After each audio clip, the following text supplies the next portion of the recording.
नमस्कार दोस्तों, राधे राधे। ओम नमो भगवते वासुदेवाय। दोस्तों, बरूथनी एकादशी माँ लक्ष्मी एवं भगवान विष्णु को समर्पित है। एकादशी का व्रत करने से व्यक्ति को रोग व दोष से मुक्ति मिलती है। कहते हैं, बरूथनी एकादशी का व्रत रखने से व्यक्ति को शारीरिक और मानसिक कष्टों से मुक्ति मिलती है, साथ ही मृत्यु के बाद मोक्ष की प्राप्ति होती है। वैशाख माह के कृष्ण पक्ष की एकादशी को बरूथनी एकादशी कहा जाता है। आज मैं इस वीडियो के माध्यम से वैशाख मास के कृष्ण पक्ष की एकादशी यानी बरूथनी एकादशी के व्रत की कथा लेकर आई हूँ। आइए श्रवण करते हैं बरूथनी एकादशी व्रत कथा। धर्मराज युधिष्ठिर बोले, हे भगवान, मैं आपको नमस्कार करता हूँ। आपने चैत्र मास के शुक्ल पक्ष की एकादशी अर्थात कामदा एकादशी के बारे में विस्तार पूर्वक बताया। अब आप कृपा करके वैशाख कृष्ण पक्ष की एकादशी का क्या नाम है तथा उसकी विधि एवं महत्व क्या है, ये बताने की कृपा करें। भगवान श्री कृष्ण ने कहा, हे राजेश्वर, वैशाख मास के कृष्ण पक्ष की एकादशी को बरूथनी एकादशी के नाम से जाना जाता है।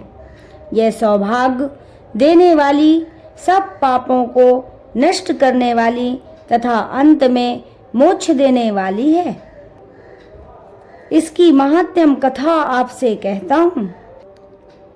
प्राचीन काल में नर्मदा नदी के तट पर मानधाता नामक राजा राज्य करते थे। वह अत्यंत दानशील तथा तपस्वी थे। एक दिन जब वे जंगल में तपस्या कर रहे थे, तभी ना जाने कहां से एक जंगली भालू आया और राजा का पैर चबाने लगा। राजा पूर्ववत अपनी तपस्या में लीन रहे। कुछ देर बाद पैर चबाते चबाते भालू राजा को घसीटकर पास के जंगल में ले गया। राजा बहुत घबराया, मगर तापस धर्म अनुकूल उसने क्रोध और हिंसा न करके भगवान विष्णु से प्रार्थना की। करुण भाव से भगवान विष्णु को पुकारा। उसकी पुकार सुनकर भगवान श्री हरि विष्णु प्रकट हुए और उन्होंने चक्र से भालू को मार डाला।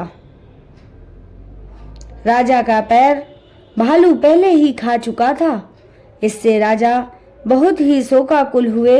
उन्हें दुखी देखकर भगवान विष्णु बोले, हे वत्स, शोक मत करो। तुम मथुरा जाओ और बरूथनी एकादशी का व्रत रखकर मेरी 12 अवतार मूर्ति की पूजा करो। उसके प्रभाव से पुनः सुदृढ़ अंगों वाले हो जाओगे।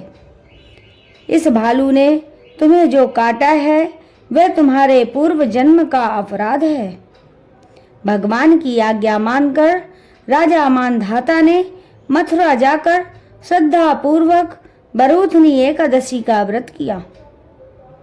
इसके प्रभाव से राजा शीघ्र ही पुनः सुंदर और संपूर्ण अंगों वाला हो गया। इसी एकादशी के प्रभाव से राजा मानधाता स्वर्ग गए थे। जो भी व्यक्ति भय से पीड़ित है, उसे बरूथनी एकादशी का व्रत रखकर भगवान विष्णु का स्मरण करना चाहिए।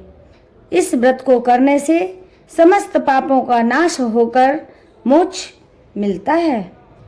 बोलिए लक्ष्मी नारायण भगवान की जय।